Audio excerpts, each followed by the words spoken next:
uhs and ahs in speech. This is something that I get asked a lot. I think it's really important to not answer this in a blanket way.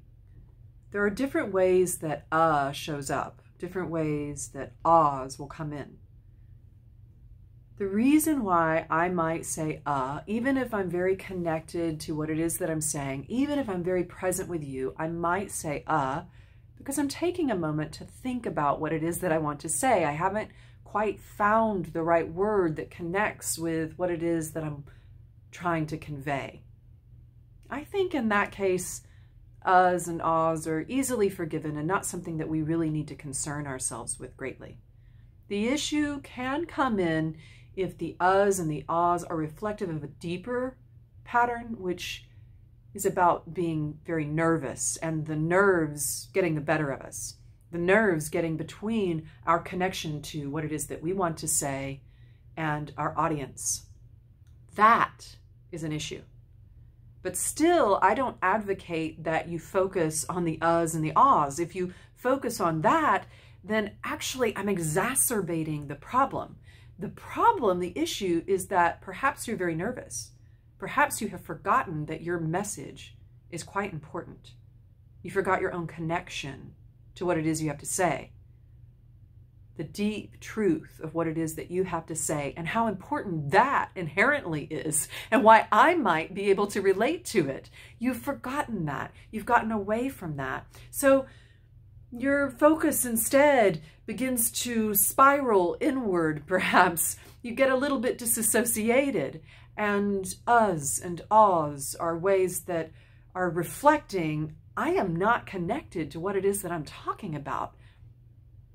If I can connect to myself physically right now, feeling where it is that I'm speaking from, literally where I'm sitting, feeling the support of my body and feeling the sound from the inside. If I can do that, and then even more, feel the connection of you listening to me and paying attention to the subtle cues that you are actually listening. Typically, the message becomes very clear if I'm clear in my thought, if I'm clear in my meaning and in my intention. So what I advocate that we do if there's an issue of continually having a lot of uhs and ahs, we need to look at presence.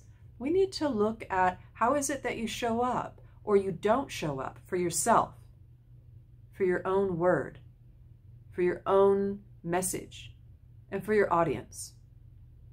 What happens in the body? That's probably where we'll start, because there is going to be a physical aspect to it. There will be tension somewhere. The truth is there's also something psychophysical. So presence work is having us look at what happens physically. What sort of data can we write down? Whenever I get in front of a group, my shoulders go tight, my knees lock, I start to shake, and my breath gets shallow. Well, that's a good place to start. It's good to be aware of those things. See, I just did an right there. No problem. I was simply thinking. That's a good place to start. When we start to shift those things physically, a lot of energy is going to get opened up. A lot of energy that was being held back. Sometimes this can feel very frightening to really connect to a group or to even to ourselves and our message. It feels unsafe. But the truth is that the habit in and of itself wasn't actually safe. It was simply keeping us separated. There's some reason why we develop these habits of disconnecting.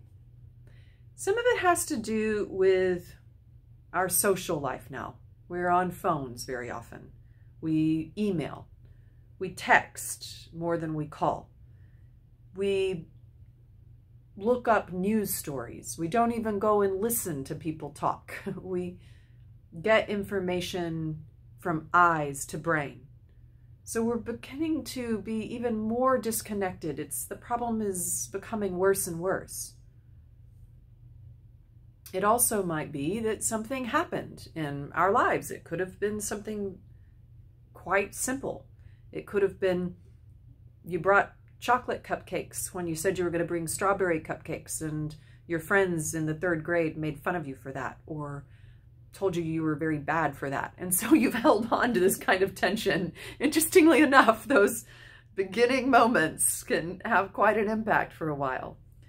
It could be that the story is quite larger than that. It could be that it was something very extreme that disconnected you from your presence.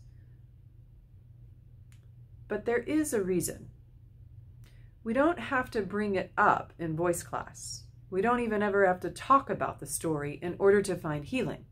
What we need to do is look at what happens physiologically, energetically, via breath, via posture, via ability to share sound or no. We need to look at that and see if we can bring it back into balance.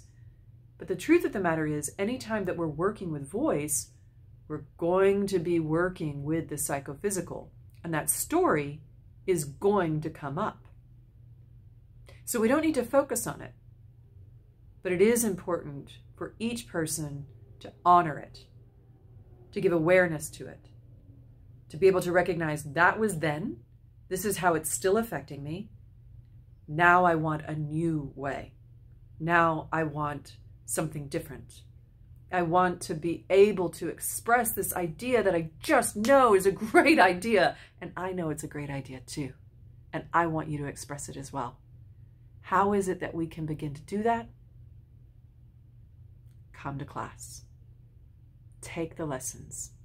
Keep coming back. I hope that this helped a little bit.